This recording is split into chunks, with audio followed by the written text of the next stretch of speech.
GMR Shopping Mall grand opening on 10th September in Miapur. Om Gam Ganadhipataye Namaha. Om Gam Ganadhipataye Namaha.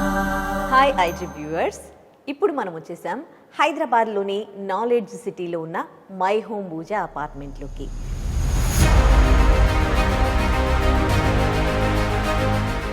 మరి my home పూజ అంటే హైదరాబాద్లో ప్రతి ఒక్కరూ గుర్తుపడతారు. So ఇది గేటెడ్ కమ్యూనిటీ, అందరికీ తెలిసిందే, అండ్ చాలా హైఫై పీపుల్ ఇక్కడ ఉంటారు. అయితే ఇప్పుడు ఇంకో విధంగా కూడా మై హోమ్ పూజకి చాలా పేరు వచ్చింది. అది ఏ విధంగా అంటే వినాయకుడి లడ్డు వేలం పాటలు. మనకి వినాయకుడి లడ్డు వేలం పాట అనగానే మొదటగా గుర్తొచ్చేది బాలాపూర్ లడ్డు.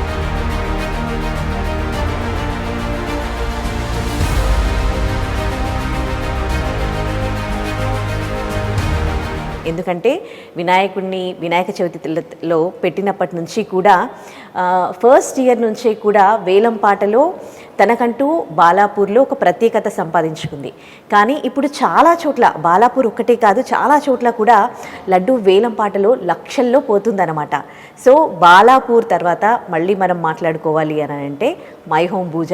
ఎందుకంటే ఈసారి లడ్డు వేలం పాటలో 51,07,777 రూపాయలకు కొనడం జరిగింది. మరి అది కొన్నది ఎవరో కాదు, కొండపల్లి గణేష్ గారు. మరి వాళ్ళ ఇంటికే మనం వచ్చాము. అతను మై హోమ్ పూజాలోనే ఉంటారు. ఒకసారి లోపలికి వెళ్ళి వాళ్ళతో మాట్లాడదాం.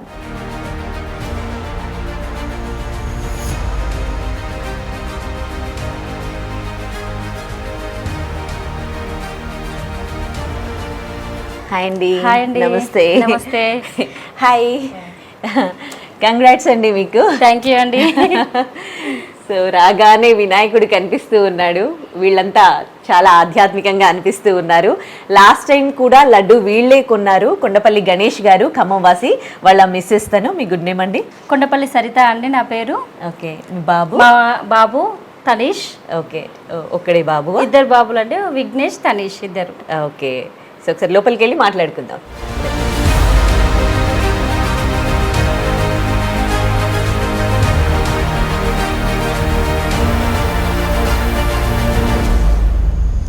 సో వేలం పాటలో, మై హోమ్ పూజాలో వేలం పాటలో వాళ్ళు కొన్న లడ్డు మీరు చూడండి.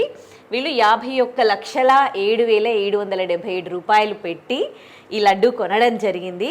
లాస్ట్ టైం కూడా వీళ్ళే కొన్నారు, అప్పుడు 29 లక్షలు. ఆ తర్వాత వాళ్ళకి బిజినెస్లో బాగా కలిసి వచ్చింది. అందుకోసమని ఈసారి వేలం పాట కూడా చాలా పోటాపోటీగా జరిగింది. ఇంకొకరు కూడా చాలామంది పార్టిసిపేట్ చేశారు కదండి. సో ఇంత ఎక్కువ పోయినప్పటికీ మీరు ఇప్పుడు కాదు, కొన్ని సంవత్సరాల నుంచి కూడా లడ్డు వేలం పాటలో మీ భర్త పార్టిసిపేట్ చేస్తారు అని విన్నాము. అవునండి. సో మీ ఇంట్లోకి వస్తే కూడా అన్ని గణేశుడి ఫోటోలు, అండ్ మీ హస్బెండ్ పేరు కూడా గణేషే. సో ఏంటి చెప్తారా? యాక్చువల్గా మా మామగారు కోటేశ్వరరావు గారండి, తన సింగరేణి ఎంప్లాయ్. చాలా మిడిల్ క్లాస్ ఫ్యామిలీ నుంచి వచ్చాము. తనకు అక్కడ కొత్తగూడెంలో ఉన్నప్పుడు వర్క్ చేసేటప్పుడు అక్కడ గణేష్ టెంపుల్ ఉండేది. వారికి గణేష్ మీద ఉన్న అభిమానం వల్ల వారు మా సార్కి గణేష్ అని పేరు పెట్టుకున్నారు. అదే విధంగా తను అప్పటి నుంచి కూడా ఇప్పటి వరకు కూడా ప్రతిరోజు ఎర్లీ మార్నింగ్ 6 to 7 మధ్యలో కంపల్సరీ దేవుడి దగ్గరికి వెళ్ళి ఆ ఆధ్యాత్మిక భావం అనేది తనతో పాటు ఫ్యామిలీ మొత్తానికి కూడా గణేష్ అంటే ఒక వైబ్రేషన్ అనేది క్రియేట్ అవుతుంది అన్నట్టు, వచ్చేస్తుంది అన్నట్టు. ఓకే. ఆ విధంగా మా అందరికీ కూడా గణేష్ దేవుడు అంటే చాలా ఏమంటారు ఇంట్రెస్ట్ అన్నట్టు. ఓకే. అంతేకాకుండా మీ అత్తమామలు గణేష్ మాల కూడా ధరిస్తారు అని విన్నా. అవునండి. ఇల్లందులో చాలా సంవత్సరాల నుంచి అంటే గణేష్ టెంపుల్ సార్ మా మామయ్య గారికి గణేష్ మీద, దేవుడి మీద ఉన్న భక్తి వల్ల మాకున్న స్థలంలో కొంత స్థలంలో అంటే ఇంటి పక్కనే స్థలం ఉంది. అక్కడే ఏం చేసాం మేము, పక్కనే ఒక చిన్న విగ్రహాన్ని ప్రతిష్ఠించినాము. అది క్రమాభివృద్ధిగా ఏమవుతుంది, అది డెవలప్మెంట్ మేమే చేస్తున్నాం. మాతో పాటు ఆ కాలనీ వాసులు కూడా చాలా ఉత్సాహంగా పార్టిసిపేట్ చేయడం. ఒక వినాయకుడి చతుర్థి అనే కాదు, అందులో శివరాత్రికి కళ్యాణం ఇవన్నీ కూడా చేస్తున్నాం అన్నట్టు మేము. లాస్ట్ టైం కూడా 29 lakhsకి ఉన్నారు కదా. సో అంతవరకు అంటే ఆ తర్వాత మళ్ళీ ఇప్పుడు 51 lakhs అబోవ్ ఉన్నారు. ఏంటి వ్యాపారంలో బాగా కలిసి వచ్చింది అని విన్నాము. అంటే లడ్డు అనేది మన మొక్కలమే కాదు, అంటే దేవుడికి మనం తీసుకోవడం వల్ల గుడి డెవలప్మెంట్ అనేది ఒకటి ఉంటుందండి. దాంతోపాటు మనం తీసుకోవడంతో పాటు మనతో పాటు ఉన్న చుట్టూ ప్రజలకు కూడా మనం దీన్ని డిస్ట్రిబ్యూట్ చేస్తాము. దేవుడి ఆశీస్సులు మనకు ఉంటాయి, మనతో పాటు వాళ్ళకు ఉంటాయి. అంటే మన ద్వారా, అంటే మనం తీసుకోవడం వల్ల అయితే కొంచెం అమౌంట్ అనేది పెరిగిద్ది, అది గుడికి ఉపయోగపడుతుంది. మనతో పాటు వేరే పబ్లిక్ అయితే ఏం చేస్తుంటే వాళ్ళ ఇంటి వరకు మాత్రమే తీసుకుంటారు, ఎవరికి డిస్ట్రిబ్యూషన్ చేయరు. మనం తీసుకోవడం వల్ల పక్కన మన చుట్టూ ఉన్న నైబర్స్ తో పాటు మనతో ప్రయాణించిన వాళ్ళందరికీ కూడా మనకు దేవుడు ఆశీస్సులు చేసి మనం ఎంత అభివృద్ధి చెందుతున్నాం, మనతో పాటు వాళ్ళందరూ కూడా అంతే అభివృద్ధి చెందుతారు కదా. సూపర్. ఓకే, ఇప్పుడు లాస్ట్ టైం కొన్నారు కదా, అంటే మీకు బిజినెస్లో ఏ విధంగా కలిసి వచ్చింది? అంటే మేము చేసే వ్యాపారము రియల్ ఎస్టేట్ అండి, దాంతోపాటు ఇంకా కొన్ని ఉన్నాయి. మేము తీసుకున్న ప్రతి స్టెప్లో కూడా దేవుడి యొక్క అనుగ్రహం ఉండడం వల్ల, ఈ లడ్డు తీసుకోవడం వల్లనే మనకి జరిగిందేమో అన్న ఉద్దేశం కూడా మాకు ఉండడం వల్ల మేము ఈసారి కూడా యాక్షన్లో పాట పడాల్సి వచ్చింది. ఓకే, ఎట్లా జరుగుతాయి ఇక్కడ మైహోం పూజలో?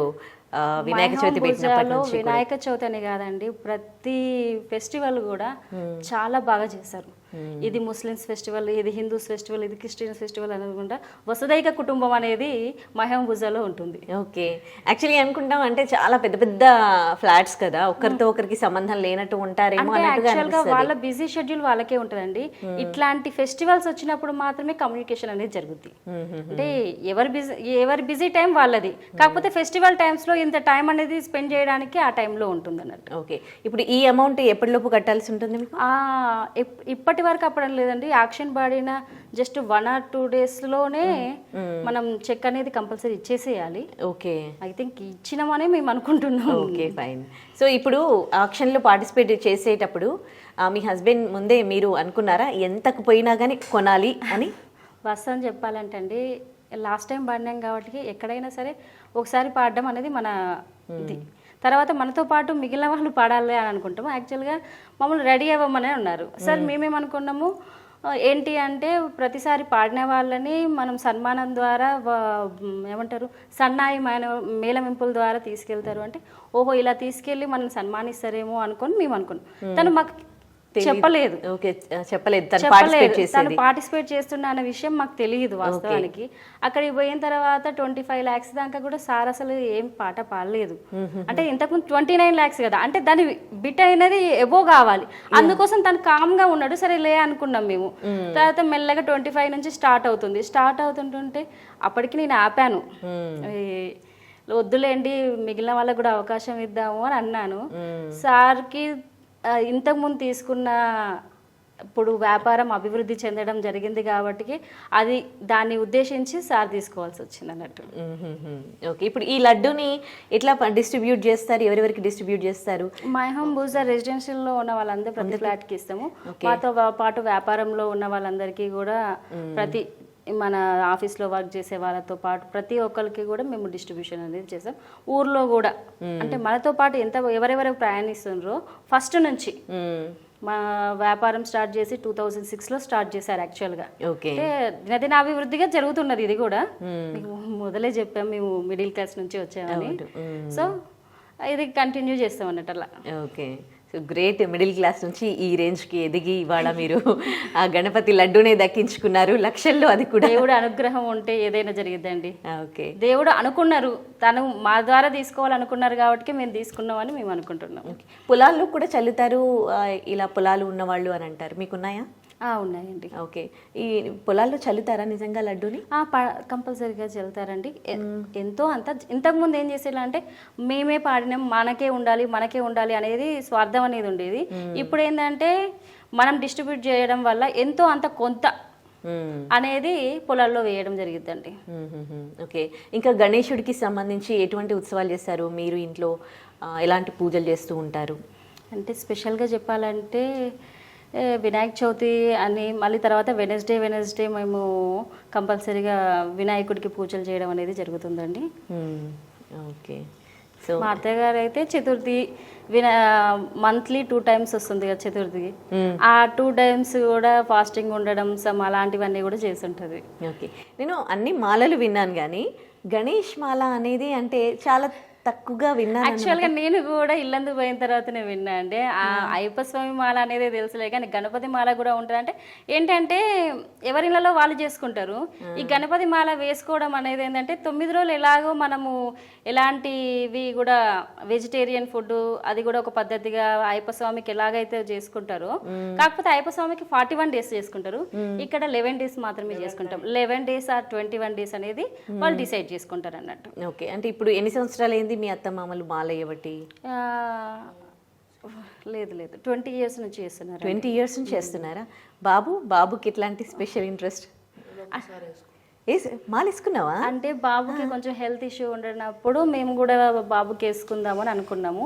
అలా 1 టైం వేసామన్నట్టు. ఒక 4 ఇయర్స్ బ్యాక్ వేసాము. ఓకే, ఇంకో బాబు 10th స్కూల్లో ఉన్నారు, హాస్టల్లో ఉన్నారు. మీకు గణేశుడు అంటే భక్తి అది ఎట్లా పెరిగిందమ్మా తనీష్? డాడీకి ఉందని పూజ చేస్తావా నువ్వు ప్రతిరోజు? గణేశుడికి మొక్కుతావా? ఓకే, స్కూల్కి పోయే ముందు అవునా, బొట్టు పెట్టుకొని పోతాం. ఓకే, ఈసారి నీకు ఎట్లా అనిపించినాయి సెలబ్రేషన్స్ మై హోమ్ పూజలు? లాస్ట్ టైం కంటే బెటర్. అవునా, ఓకే. నువ్వు ఎట్లా ఎంజాయ్ చేస్తావు ఈ వినాయక చవితి నిమజ్జనం వరకు కూడా? పోయి అక్కడే ఉండి హెల్ప్ చేసి. ఓకే, యాక్చువల్గా మేము ఇల్లందులో ఉన్నప్పుడు అయితే ప్రతిదీ అంటే ఎవ్రీడే ఏదో ఒక స్పెషల్గా అంటే హనుమాన్ జయంతి కానీ కుంకుమార్చన ఇట్లాంటివి అక్కడ కూడా డైలీ మార్నింగ్ ఈవినింగ్ అనేవి పూజలు కంపల్సరీ చేస్తారనండి. అయితే వీళ్ళు ఏంటంటే మాతో పాటు మేమేం చేస్తున్నాం మా వెనకనే వచ్చి వీళ్ళు కూడా అది కంటిన్యూ అవ్వడం వల్ల వాళ్ళకి అదొకటి సెలబ్రేషన్ లో పార్టిసిపేట్ చేస్తుంటారు. పెద్దవాళ్ళు ఎట్లా చేస్తే పిల్లలు ఫాలో అవుతూ ఉంటారు కదా. సో ఫ్యామిలీలోనే ఉంది గణేశుడు అంటే ఒక భక్తి విశ్వాసం. సో వాళ్ళు పిల్లలకు కూడా అదే వచ్చింది అన్నమాట. ఓకే, అక్కడ ఇల్లందులో టెంపుల్లో మొత్తం అంటే అది గవర్నమెంట్ అండర్ ఏమైనా తీసుకుందా? డెవలప్ అవుతుంది కాబట్టి మీరే చూసుకుంటారా? మేమే చూసుకుంటున్నామండి. ఓకే, సో అంటే ఎక్కువ మంది వస్తూ ఉంటారా క్రౌడ్? కాలనీలో ఉన్న వాళ్ళ వరకు అయితే వచ్చేస్తారండి. కాలనీలో ఉన్నంత వరకు అయితే వస్తుంటారు. ఓకే, ఆ టెంపుల్లో ఇంకా ఎట్లాంటి సెలబ్రేషన్స్ అవుతాయి? పండగలప్పుడు ఎట్లా ఉంటుంది అక్కడ? పండగలు మీరు వెళ్ళడం జరుగుతుందా అక్కడికి? పండగలప్పుడు కంపల్సరీ వెళ్తామండి. దసరా టైంలో నవరాత్రి ఉత్సవాలు జరుపుతారు, దుర్గామాత ఉత్సవాలు జరుగుతాయి, ఈ వినాయకుని పూజలు జరుగుతాయి. శివరాత్రి టైంలో మేమే విగ్రహాలను తీసుకొని ప్రతిష్ఠించి వాటికి శివ కళ్యాణం చేయడము ఇలాంటివి జరుగుతాయండి. ఓకే, మీ మామగారు సింగరేణిలో ఎంప్లాయీ అన్నారు. మీ హస్బెండ్ చాలా అంటే మిడిల్ క్లాస్ ఫ్యామిలీ నుంచి ఇక్కడ వరకు ఎదిగారు అని అన్నారు కదా. సో ఎట్లా ఎదగడం జరిగింది? ఏది బాగా కలిసి వచ్చింది? ఫస్ట్ తను MBA చేశారండి. MBA చేసిన తర్వాత అవుట్ ఆఫ్ వెళ్ళి అక్కడ నుంచి వచ్చేసి తన ఉన్న సరౌండింగ్ నుంచి ఏ బిజినెస్కి ఏ రకంగా అంటే బ్యాంక్లో జాబ్ చేశారు. తను బ్యాంక్లో జాబ్ చేసి అక్కడ అన్ని మెలకువలు తెలుసుకొని తర్వాత బిజినెస్ అనేది స్టార్ట్ చేశారు. అలా దాని తర్వాత ఏ టైంలో ఏది వస్తుంది అనేది ముందే గెస్ చేసి తను అంటే ఇప్పుడు ఈ ఫ్యూచర్ ఇప్పుడు ఇట్లున్నది, నెక్స్ట్ ఏమొస్తుంది, ఏ బిజినెస్ అయితే బాగుంటుంది అని ముందు 1 స్టెప్ ముందే ఉంటాడు.